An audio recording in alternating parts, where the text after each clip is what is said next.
یا مہدی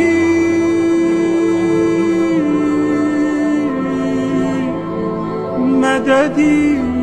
اعوذ باللہ من الشیطان الرجیم، بسم اللہ الرحمن الرحیم۔ تمام تعریفیں اس پروردگار عالم کے لیے ہیں جو عالمین کا پالنے والا ہے۔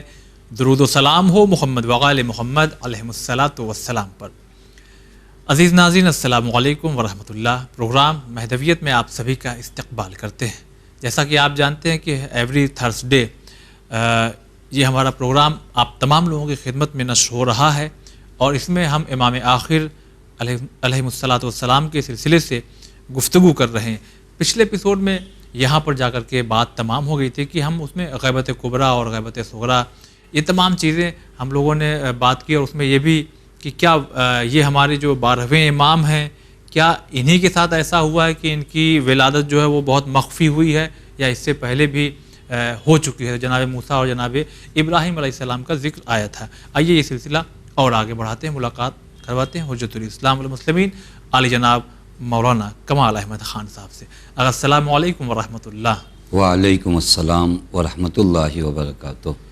یہ جب بات امام آخر کی غیبت کی آتی ہے تو اس میں ایک غیبت صغریٰ اور پھر اس میں غیبت کبریٰ، تو یہ دو حصوں میں دو اسٹیپ پہ اس کو کیوں اس طرح سے رکھا گیا؟ کیا فلسفہ، اس میں کوئی راز؟ بسم اللہ الرحمن الرحیم وبہ نستعین وہو خیر المعین۔ بہترین سوال ہے کہ انسان اس بات پر غور کرے کہ دو اسٹیپ ہیں، ایک غیبت صغریٰ اور پھر اس کے بعد غیبت کبریٰ۔ حقیقت امر یہ ہے کہ اگر اصل راز جاننا چاہیں تو خدائے حکیم کے علاوہ کوئی نہیں جانتا کہ یہ راز کیا ہے، لیکن جو ظاہراً سمجھ میں آتا ہے کہ یہ دو اسٹیپ کیوں ہیں، یہ دو مرحلے کیوں ہیں، کہ ایک مرتبہ غیبت صغریٰ ہے اور اس کے بعد غیبت کبریٰ ہے۔ ہم نے اس سے پہلے بھی اسی پروگرام میں عرض کیا تھا کہ غیبت صغریٰ میں 4 نواب اربعہ کے ذریعے لوگوں کے رابطے امام عصر عجل اللہ تعالیٰ فرجہ شریف سے تھے، یہ واسطہ بنتے تھے، خطوط لوگوں کے پہنچاتے تھے، لوگوں کے جوابات شرعی مسائل حضرت کی جانب سے ان تک آتے تھے، لیکن غیبت کبریٰ میں یہ رابطہ نہیں ہے۔ تو واقعی سوال کی جگہ ہے کہ غیبت صغریٰ اور غیبت کبریٰ دو مرحلوں میں تقسیم کیوں کیا گیا؟ تو میں آپ کی خدمت میں عرض کروں کہ آپ فرض کیجئے کہ اگر ابتدا ہی سے امام کی غیبت کبریٰ ہوتی، یعنی اس سے پہلے کسی نے حضرت کو دیکھا نہ ہوتا، حضرت کا اس طرح سے لوگوں سے رابطہ نہ رہا ہوتا، اور از ابتدا امام پوری طرح غیبت کبریٰ میں ہوتے، تو ایسے امام پر ایمان لانا کتنا سخت ہوتا، اور پھر اس ایمان پہ ثابت قدم رہنا کتنا سخت ہوتا۔ ابھی تو ہمارے پاس ہے کہ ایک مدت تک حضرت لوگوں کے درمیان، گرچہ خاص لوگوں کے درمیان موجود تھے، لیکن اگر ابتدا سے ہی غیبت کبریٰ ہوتی، تو جو فرما رہے ہیں، تو پھر یہ مرحلہ جو ہے طے نہیں ہو پاتا۔ اور دین کا سسٹم بہت اچھا ہے، دین جب آپ کو کسی طرف لے جاتا ہے تو دھیرے دھیرے لے جاتا ہے، یعنی پہلے معاشرے کو تیار کرتا ہے، آمادہ کرتا ہے۔ آپ دیکھیے غیبت صغریٰ در حقیقت آمادگی ہے غیبت کبریٰ کے لیے۔ ابھی سے آپ کے امام سے ظاہری رابطہ کم ہے، دھیرے دھیرے یہ کم اور بڑھے گا کہ اور کم ہو جائے، اور پھر ایک مرحلہ ایسا آئے گا کہ آپ کا براہ راست کوئی ایسا نائب نہیں ہوگا کہ آپ کہہ دیں کہ یہ امام کے نائب خاص ہیں، لیکن اس کے لیے تمہید کی ضرورت ہے یا نہیں؟ ایک مرحلے تک آمادہ تو کیا جائے معاشرے کو، ایک معاشرے کو تیار تو کیا جائے، چونکہ ایک عجیب بات ہے کہ انسان کا رہبر اس کی آنکھوں کے سامنے نہ ہو، اس کا پیشوا اس کی آنکھوں کے سامنے نہ ہو۔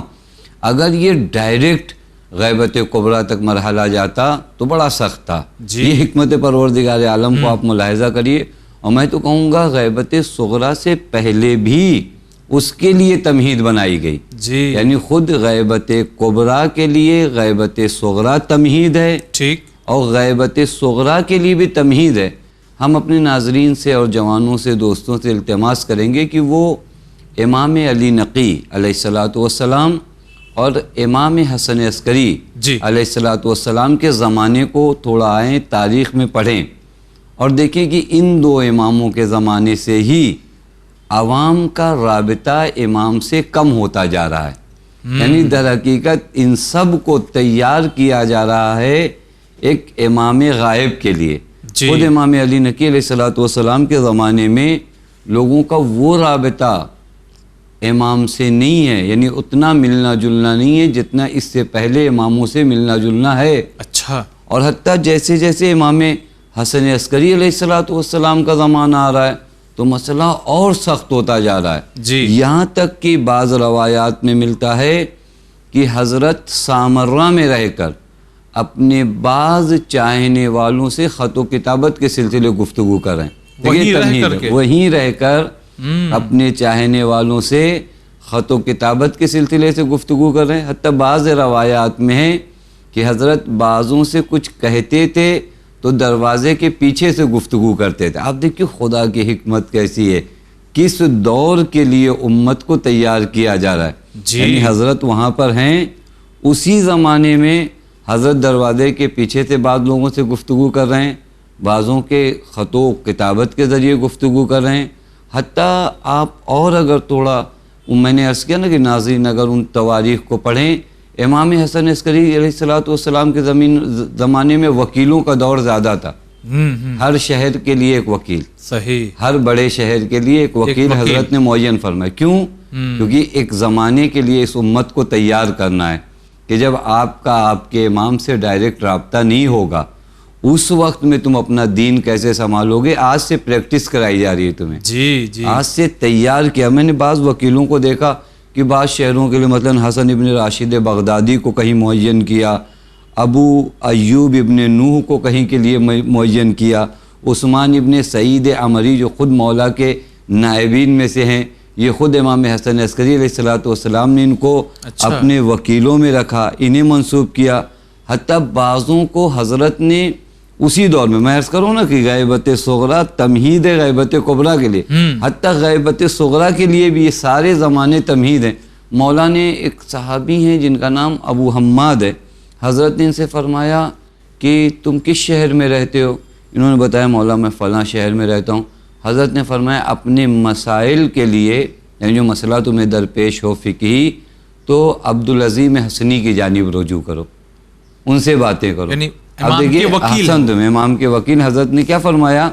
عبدالعظیم حسنی سے باتیں کرو. یعنی آپ چاہ رہے ہیں کہ یہ رابطہ کل کے دن ناگہانی کوئی رابطہ اگر منقطع ہو جائے گا تو امت بیکار ہو جائے گی. یہ تیاری ہو رہی ہے کہ ایک دور ایسا بھی آئے گا جہاں پر تمہیں انہی وکیلوں کے ذریعے براہ راست امام سے رابطہ نہیں ہو پائے گا. لہذا حضرت دھیرے دھیرے اپنے زمانے سے تیار کرتے جا رہے ہیں. حتیٰ بعض روایات میں تو یہاں تک ملتا ہے کہ ایک زمانہ تھا امام حسن عسکری علیہ الصلاۃ والسلام کے زمانے میں، اس کو یوم النوبہ کہا جاتا تھا. اصل میں اس زمانے میں تھا کیا، حضرت کو دربار میں حاضر ہونا پڑتا تھا. ان ظالموں کی جانب سے ہوتا کہ فلاں دن آپ آئیں. اچھا. اور اس دن جب حضرت جاتے تو جو آپ کے چاہنے والے تھے، میں نے کہا نا رابطہ کافی کم تھا، اس دن یہ چاہنے والے مجمع اکٹھا کرتے تھے، جمع کرتے تھے تاکہ حضرت کا گزر ہو تو حضرت کا دیدار ہو جائے. دیکھیں دیدار کتنا کم ہو چکا تھا کہ خاص دن جب حضرت دربار کی سمت بلائے جاتے تھے تو یہ چاہنے والے جمع ہوتے تھے. اس دن کا نام بھی تاریخ نے یوم النوبہ رکھا ہے کہ اس دن حضرت کا دیدار ہوتا تھا. اس دن میں بھی بعض مقامات پر ملتا ہے کہ جب یہ جوش و خروش، ظاہر سی بات ہے وقت کا امام اگر یہاں سے گزرے، اگر آج ہم کو یعنی امکان بھی کہیں لگ جائے کہ فلاں جگہ حضرت آئیں گے تو ہم اپنی پوری زندگی وہاں صرف کر دیں، جی وہاں پر معلوم تھا کہ یہاں سے حضرت گزریں گے، تو یہ پورا مجمع حضرت کے دیدار شوق میں کھڑا ہوتا تھا تاکہ حضرت گزریں اور حضرت کا دیدار ہو سکے. وہاں پر بھی حضرت اپنے بعض چاہنے والوں کو کہتے تھے دیکھو ہمیں سلام نہ کرنا، ہماری جانب اشارہ نہ کرنا، اچھا، کیونکہ مجھے خطرہ ہے تمہاری جان کا. یعنی اگر آپ دیکھیں نا تو حالات اس زمانے سے ہی غیبت صغرا کے لیے تیار ہو گئے تھے. جی جی. یعنی دھیرے دھیرے لوگوں کے دل میں بات آ گئی تھی کہ امام سے رابطہ ظاہری رابطہ، بار بار عرض کروں یہ ظاہری رابطہ کم ہو سکتا ہے. یہ ظاہری رابطہ کم ہوا امام حسن عسکری کے زمانے میں، امام علی نقی کے زمانے میں، پھر اس کے بعد غیبت صغرا آئی. سسٹم دیکھیے کتنا بہترین سسٹم ہے پروردگار عالم کا کہ اس زمانے سے شروع ہوا، پھر اس کے بعد دھیرے دھیرے بات غیبت صغرا تک آئی، پھر بات غیبت کبریٰ تک آئی. بس اگر یہ دو مرحلوں میں حضرت کی غیبت نہ ہو تو ایمان رکھنا بڑا سخت مرحلہ ہو جائے، اور امام غائب کے ایمان پر ثابت قدم رہنا بڑا سخت مرحلہ ہو جائے. لہذا اللہ تعالیٰ نے ان دو مرحلوں میں تقسیم کیا تاکہ کچھ لوگ ہوں ایمان لائیں، پھر وہ تشریح کریں، پھر وہ تفسیر بیان کریں. یہ دو چیزیں ہیں جو حضرت کے دو اسٹیپ میں غیبت کو تقسیم کیا گیا. ابھی آپ نے جو آخر میں بالکل یہ جو بات پیش کی کہ 11ویں امام فلاں شہر میں فلاں شہر میں فلاں شہر میں اپنے جو وکیلوں کو رکھا تھا کہ ان سے رجوع کرو، کیا ہم یہ کہہ سکتے ہیں کہ جو مرجعیت کا جو سلسلہ ہے کیا اسی کی یہ کڑی ہے ایک؟ جی بہترین چیز ہے یہ ائمہ اطہار میں. ایک چیز آپ نے بہت اچھا سوال کیا تو عرض کروں. دیکھیں علم اصول ایک علم ہے جو فقہ کے قانون کو بتاتا ہے. جیسے منطق لاجک جو ہمارے یہاں پڑھائی جاتی ہے وہ قانون کی کتاب ہے نا، قانون بتائے جاتے ہیں. اسی طرح علم اصول فقہ کا قانون ہے. علم اصول کی ضرورت کب پڑتی ہے بتائیں آپ کو؟ علم اصول کی ضرورت اس وقت پڑتی ہے جب آپ کو قرآن مجید سے فتوے نکالنے ہوں، قرآن مجید سے حکم شرعی نکالنے ہوں، احادیث سے حکم شرعی نکالنے ہوں. امام معصوم کے زمانے میں کسی کو یہ ضرورت تھی کہ وہ جا کر قرآن سے حکم شرعی نکالے؟ امام موجود ہیں. آپ پوچھیں کہ مولا وضو کا مسئلہ کیا ہے، نماز کا مسئلہ کیا ہے، امام بتا دیں گے. لیکن میں آپ کی خدمت میں عرض کروں اسی علم اصول کے قانون آپ کو چھٹے امام کے زمانے میں ملیں گے. اچھا. جس علم کا بھی کام بھی نہیں ہے براہ راست، جی جی، اسی علم کا قانون آپ کو امام علی علیہ السلام کے زمانے میں ملیں گے. یہ کام نہیں ہے مولا ابھی اس کا، آپ موجود ہو. میں آپ سے خود پوچھوں گا مولا مغرب کی نماز کیسے پڑھوں، عشاء کی نماز کیسے پڑھوں؟ میرے لیے تو نہیں میں قرآن میں جا کر وہاں سے حکم شرعی نکال کے لاؤں. بس اس علم کا بھی کام نہیں ہے. لیکن حضرت اپنے چاہنے والوں کے لیے اس کی تیاری کب سے شروع کر رہے ہیں؟ بہت پہلے سے. آپ امام علی علیہ السلام کا زمانہ دیکھیے. حتی شہید صدر رضوان اللہ تعالی علیہ نے پوری کتاب میں اس پورے مرحلے کو ذکر کیا کہ علم اصول کیسے چلا. وہ آپ کا جو سوال تھا کہ یہ وکیلوں کو تیار کرنا، یہ وہی سسٹم ہے حضرت کا کہ کل کے دن اگر تمہارے پاس ظاہری طور پہ امام نہ ہو تو تمہارا مذہب وہ مذہب نہیں ہے جہاں تم ہاتھ پہ ہاتھ رکھ کر بیٹھ جاؤ اور کہو کہاں سے کیا کریں. ہمارے ائمہ نے ہماری کسی بھی ضرورت کے وقت کے لیے ہمیں تنہا نہیں چھوڑا ہے. لہذا ان وکیلوں کی جانب بار بار کی شاہ عبدالعظیم کی جانب تم رجوع کرو، فلاں سے مسئلہ تم پوچھو. ہم لوگوں نے اسی بحث مہدویت میں بیان کیا کہ بعض اوقات حضرت موجود تھے اور کہا نہیں فلاں سے جا کر یہ مسئلہ پوچھو، یا فلاں کے پاس جا کر یہ مال دے کر آؤ. یہ تربیت بھی ہے ساتھ ساتھ کہ کل کے دن جب امام غائب ہوگا تو تمہاری پناہ گاہ یہی مراجع کرام ہوں گے. ان کی جانب رجوع کرنا اور یہ تمہیں حقیقت دین سے آگاہ کریں گے. اگر کوئی یہ کہے کہ ہم اللہ رسول اور امام کی اطاعت کریں گے، جو حکم آ گئے ہیں ان کے پاس اسی پہ عمل کریں گے، ہم مرجعیت کو نہیں مانیں گے، تو ان کے لیے یہ کہنا صحیح ہوگا؟ دیکھیں خدا اور رسول کے حکم کی اطاعت مرجع کب آپ سے کہتا ہے کہ آپ اس کی اطاعت کرو؟ کوئی بھی مرجع اس بات کو نہیں کہتا کہ آپ اس کی اطاعت کرو. وہ کہتا ہے خدا کے، رسول کے، امام کے حکم کی اطاعت کرو. فقط میں اس حکم کو تمہارے سامنے پیش کر رہا ہوں. جی ہم ایک مرجع کی پیروی نہیں کرتے، ہم حکم خدا کی پیروی کرتے ہیں جو لا کر پیش کرتا ہے. کوئی کہتا ہے کہ میں فتویٰ اپنے جیب سے لایا ہوں، نہیں، یہ قرآن کا حکم ہے، یہ امام کا حکم ہے. ٹھیک توجہ فرمانے. اصل اسی مطلب کو اگر سمجھ لیا جائے نا کہ یہ اطاعت در حقیقت ہم قرآن کی اطاعت کریں، چونکہ وہ قرآن ہمارے اندر اتنی کیپیسٹی نہیں، وہ صلاحیت، میرے اندر یہ صلاحیت نہیں. میں کیسے قرآن مجید کو میں ترجمہ بڑی مشکل سے کر پاتا ہوں اور پڑھ پاتا ہوں؟ میں کیسے قرآن مجید کی تمام آیتوں پر نظر رکھوں اور ایک آیت کو دیکھوں اور سوچوں کہ اس آیت کے لیے کہیں دوسری آیت میں کوئی اور بات تو نہیں آئی ہے. ان تمام آیات پر اور جتنی روایات ہیں ان پر میرا کنٹرول ہو. صحیح. کسی نے آپ سے نہیں کہا کہ آپ تقلید کرو، پھر آپ خود اپنا فتویٰ نکالو، لیکن اس مرحلے تک آپ پہنچ جائیے. اچھا، اگر یہ جو بات ہم لوگ کی چل رہی تھی غیبت کبریٰ اور صغریٰ، تو غیبت پچھلے ایپیسوڈ میں آپ نے بتایا بھی کہ غیبت صغریٰ جو مختصر تھی، مگر اس میں نوابین یعنی خاص 4 لوگ تھے جن کے ذریعے لوگ اپنے خطوط کو پہنچاتے تھے اور یہ جاتے تھے امام سے ملاقات کرتے تھے.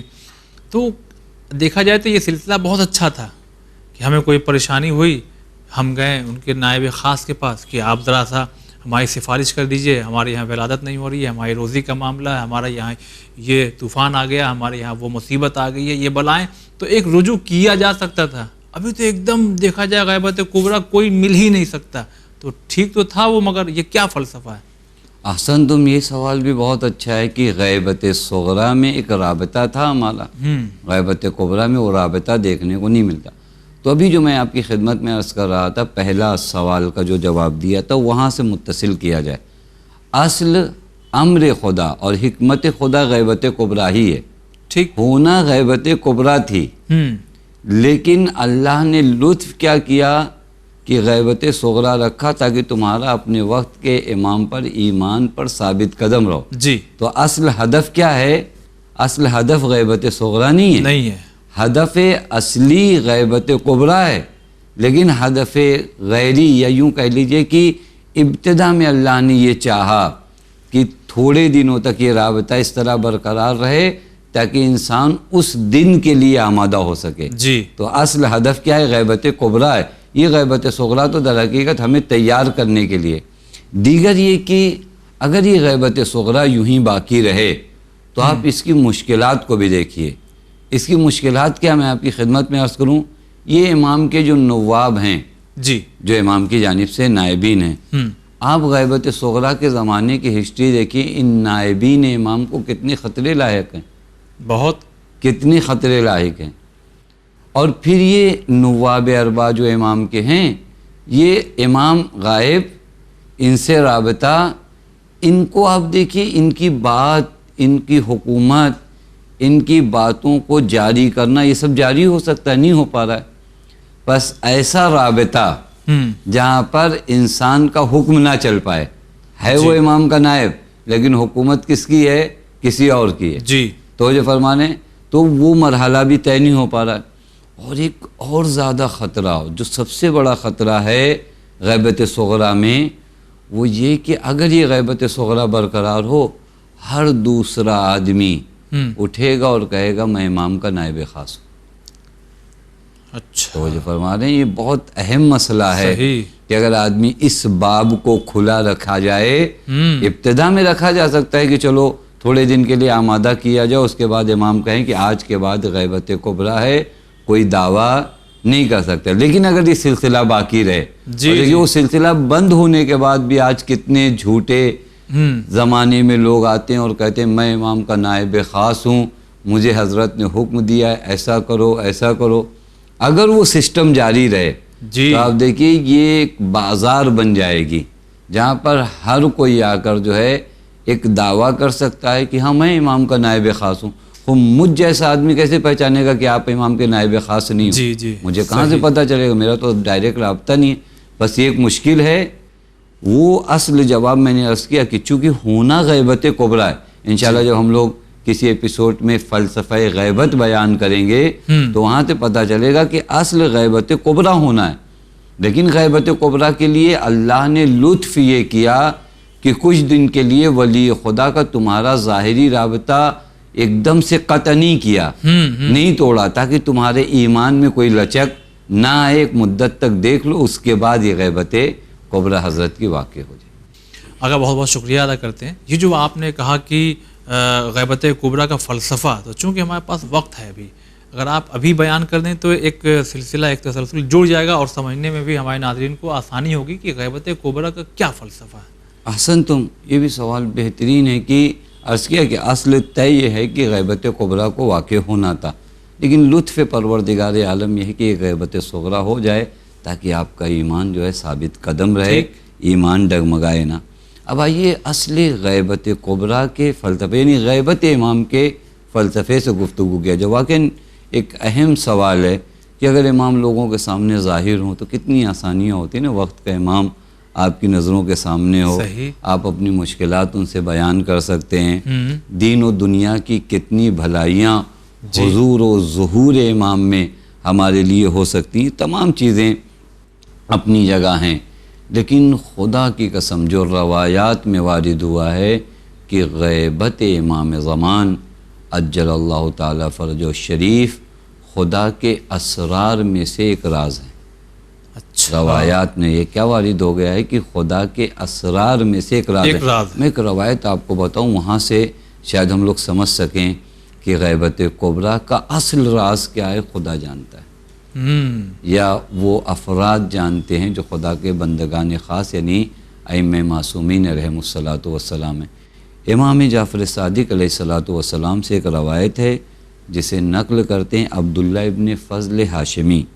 یہ فرماتے ہیں کہ حضرت نے مجھ سے فرمایا کہ صاحب الامر یعنی امام زمان عجل اللہ تعالیٰ فرجہ الشریف کی غیبت ایک ایسی چیز ہے جس کو وقوع ہونا ہے، جس میں کوئی شک نہیں ہے، اور اس زمانے غیبت میں جو گمراہ افراد ہوں گے وہ شک و تردید کی بیماری میں مبتلا ہوں گے، یہ حضرت فرما رہے ہیں۔ اس کے بعد حضرت فرماتے ہیں، یہ راوی کہتے ہیں کہ میں نے حضرت سے کہا مولا یہ بتائیے، یہ جو سوال آپ کا تھا کہ یہ غیبت واقع کیوں ہوئی، یعنی آپ بیان کر رہے ہو کہ یہ غیبت حتمی ہے، ہونی ہے، یہ غیبت واقع ہی کیوں ہوئی، کیوں یہ غیبت امام کا معنی کہ کیوں امام غائب ہیں؟ حضرت نے جو جملہ فرمایا، حضرت نے فرمایا مجھے اجازت نہیں ہے کہ میں اس کی علت بیان کروں، وجہ بیان کروں، یعنی مجھے اجازت نہیں ہے، مجھے معلوم ہے لیکن مجھے اجازت نہیں ہے کہ علت بیان کروں۔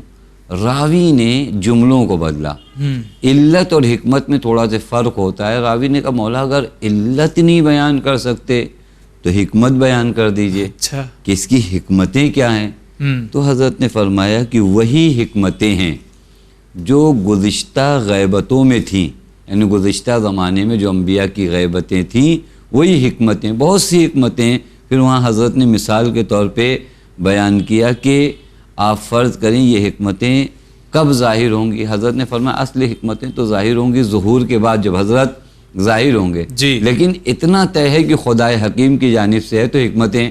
پھر مثال کے طور پر حضرت نے کچھ مثالیں پیش کی، مثلا جناب خضر کہ حضور میں جب جناب موسیٰ علی نبینا علیہ الصلوۃ والسلام کو بھیجا گیا اور جناب موسیٰ نے دیکھا کہ جناب خضر کشتی میں سوراخ کر رہے ہیں یا دیوار تعمیر کر رہے ہیں یا ایک بچے کو مار رہے ہیں، یہ سارے عمل جو جناب خضر کے تھے حکمتیں تھیں یا نہیں تھیں؟ سب کی تھیں۔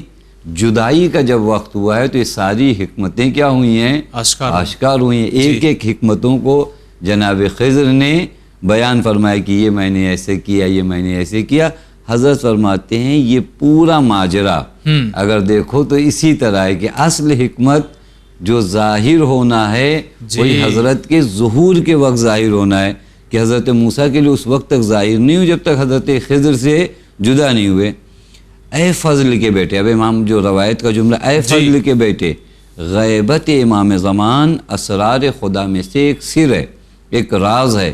ہم چونکہ اس بات پر یقین رکھتے ہیں کہ ہمارا خدا حکیم ہے، عبث اور بیکار میں کوئی کام نہیں کرتا، تو پس اس بات کا اعتراف کر لو کہ غیبت امام زمان بھی حکمت سے خالی نہیں۔ یہ اس روایت میں بیان کیا گیا کہ اصل علت غیبت کیا ہے وہ خداوند متعال جانتا ہے۔ لیکن دیگر اور روایتوں میں نے عرض کیا نا علت اور حکمت میں تھوڑا فرق ہے۔ علت غائی یعنی وہ انتہائی علت کیا ہے، کیوں امام زمان غائب ہے نہیں پتا، یہ خدا جانتا ہے۔ لیکن بعض روایات میں حکمتوں کو بیان کیا گیا کہ امام زمان کے غائب ہونے کی اور پردے میں ہونے کی اور ہماری نظروں سے دور ہونے کی کیا حکمتیں۔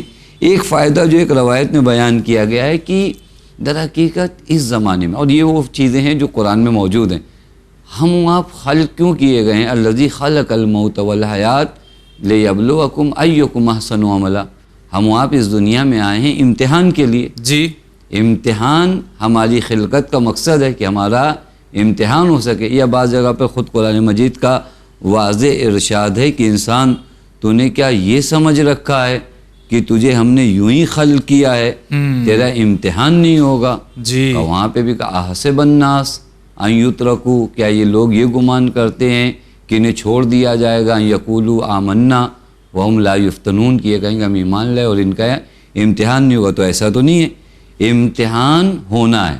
توجہ فرمائیں، غیبت امام زمان جی، کہ ایک وجہ ہم جیسے لوگوں کا امتحان بھی ہے کہ آج جو صحیح، تمہارا امام تمہاری نظروں کے سامنے نہیں ہے، وہ پتہ تو چلے کہ کس کا ایمان صحیح ہے، کس کا ایمان یوں ہی ہے۔ تھوڑے دنوں بعد یہ ایمان کے ان مرحلوں پہ چلا جاتا ہے کہ ایمان اس کے ہاتھوں سے نکل جاتا ہے۔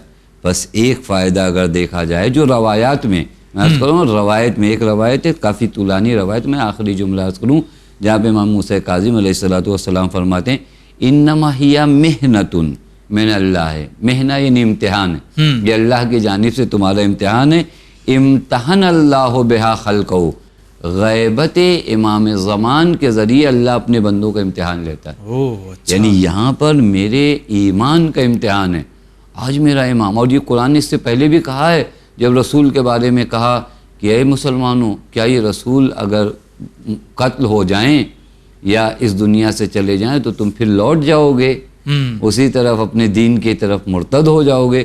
آج جب غیبت امام زمان ہے وہاں میرے ایمان کا امتحان ہے کہ میں کس قدر اپنے ایمان پر ثابت قدم رہتا ہوں یا یوں ہی اپنے ایمان کو فروخت کر دیتا ہوں۔ یہ ایک فائدہ اور یہ ایک جو ہے حکمت ہے غیبت امام کی۔ بہت سی حکمتیں، میں کچھ کو بہت جلدی ایک اتمام حجت۔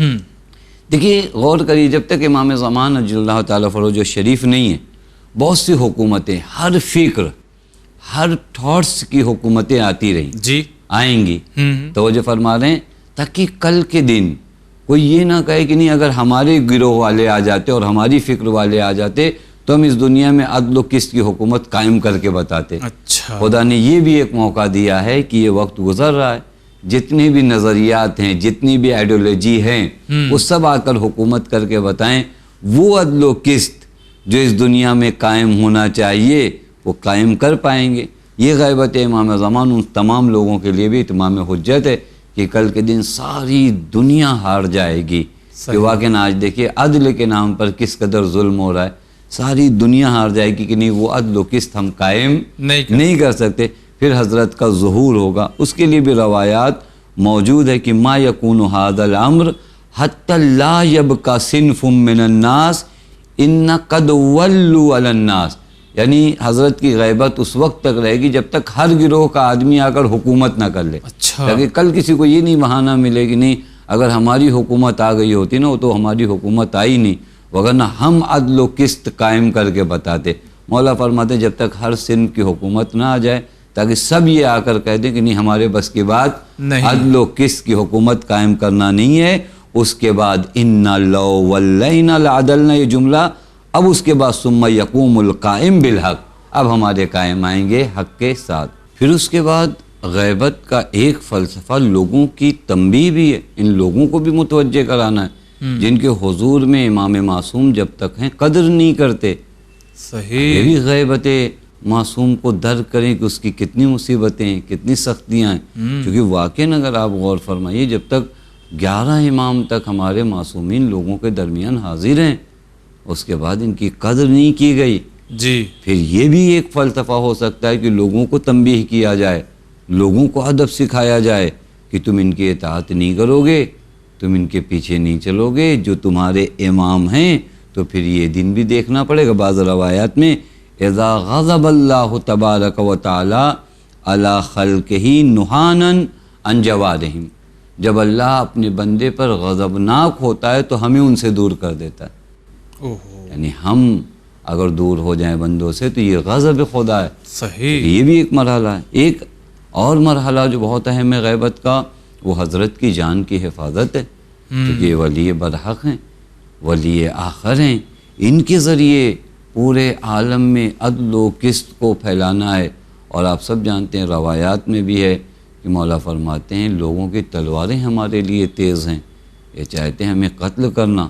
اور یہاں پر بھی ایک چیز عرض کروں بریکٹ میں، وہ یہ کہ اپنی جان کی پرواہ اس وجہ سے نہیں ہے کہ میری جان ہے، بلکہ اپنی جان کی پرواہ حضرت کو اس وجہ سے کہ میرے ذریعے زمانے میں عدل و قسط کو پھیلنا ہے، جی میرے ذریعے مظلوموں کی حفاظت ہونی ہے، میرے ذریعے وہ حقوق جو پامال ہوئے ہیں ان کو زندہ ہونا ہے، ان حقوق کو لے کر آنا ہے۔ لہٰذا میری جان کی پرواہ اس وجہ سے ہے کہ ہر یتیم کی آہ، ہر بے کس کی آہ، ہر نا امید کا آسرا، ہر مظلوم کا فریاد رس میں ہوں۔ لہٰذا اس ذخیرہ خدا کو اللہ تعالیٰ نے غیب کے پردوں میں چھپا رکھا ہے تاکہ ان کی جان کی حفاظت ہو سکے، اور جب وقت وہ آئے کہ ان مظلوموں کے آوازوں کو سننے والا وہ رحیم و کریم امام کو اجازت ملے تو حضرت آئیں گے۔ جی انشاءاللہ۔ چلیے آقا، بہت بہت آپ کا شکریہ ادا کرتے ہیں۔ ناظرین، چونکہ وقت تمام ہو گیا لہٰذا فی الحال اپنے پروگرام کو ہم یہیں پر روک رہے ہیں۔ اگلے ایپیسوڈ میں جب حاضر ہوں گے تو بہت سے سوالات ہیں، اور اس میں کچھ اکثر چونکہ بات جب امام کی ہوگی تو لوگوں کے اعتراض ہوں گے، ان کے بھی جوابات جو ہے وہ اسی پروگرام کے ذریعے آپ تک پہنچائے جائیں گے۔ فی الحال آج کے لیے بس اتنا ہی۔ السلام علیکم ورحمۃ اللہ۔